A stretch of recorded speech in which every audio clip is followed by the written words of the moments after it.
Assalamu alaikum, I'm Aisha and you're watching Samaa News. Here are today's headlines.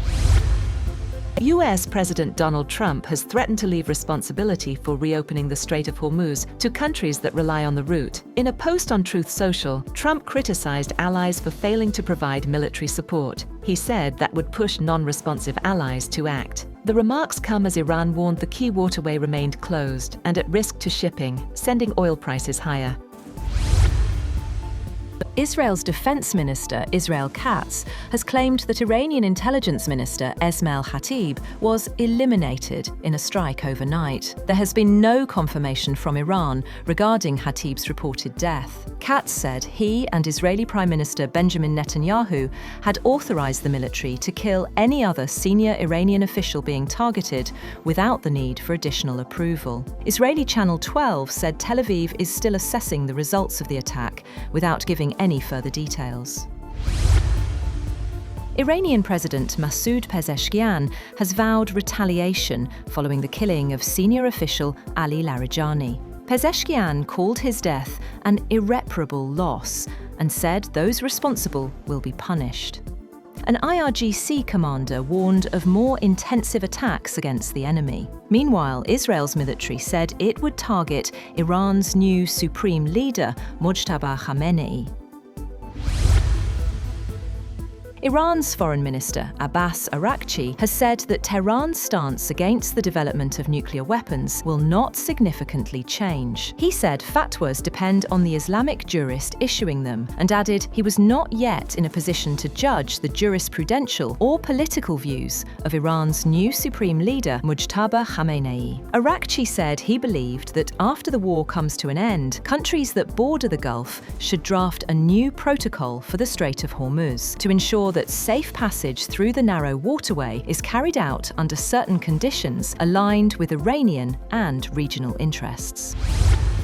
Iran has launched a major missile attack on Tel Aviv using cluster warheads, targeting Israel in retaliation for the assassination of Iranian security chief Ali Larijani. The strikes killed 2 people, destroyed vehicles, and caused widespread damage, further raising fears of regional escalation. Following the assassination of Larijani, the Iranian Revolutionary Guard Corps declared Operation Sadek 4. The Guards stated that missiles, including Khorramshahr 4, Qadr, Imad, and Khyber Shakan, were fired at Tel Aviv, striking over 100 military and security targets.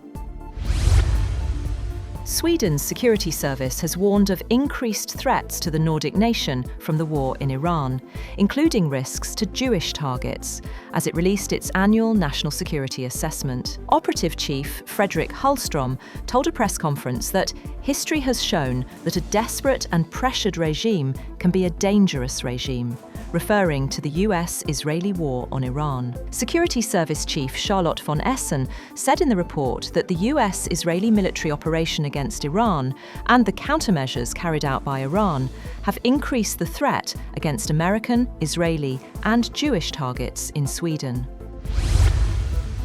The US Navy's newest and largest aircraft carrier, the USS Gerald R Ford, is expected to pull into port temporarily after a fire broke out on board amid its deployment in operations against Iran. US officials said the incident comes on the 18th day of the ongoing conflict with Tehran. The fire occurred in the ship's main laundry area, while the Gerald R Ford was operating in the Red Sea, where it has been active as part of US military operations against Iran. Nearly 200 sailors were treated for smoke-related injuries.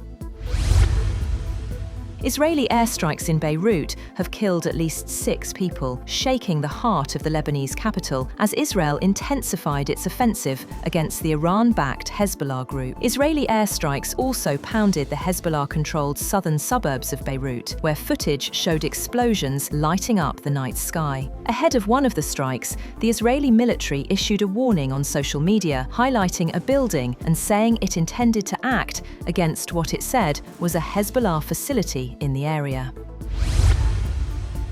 Pakistan has offered to mediate between Iran and the United States in a bid to reduce escalating tensions in the region. The offer comes as Islamabad reiterates its commitment to diplomatic stability in the Middle East. Federal Minister for Information Ataullah Tarar said Pakistan is ready to play a constructive role easing tensions between Iran and the US. In an interview, he stressed that Pakistan is willing to participate in all efforts aimed at de-escalation and restoring balance in the region. Tarar condemned the attacks on Iran and reiterated Pakistan's solidarity with Gulf countries. He emphasized that Pakistan remains committed to maintaining peace and stability given its long-standing relationships with countries across the Middle East.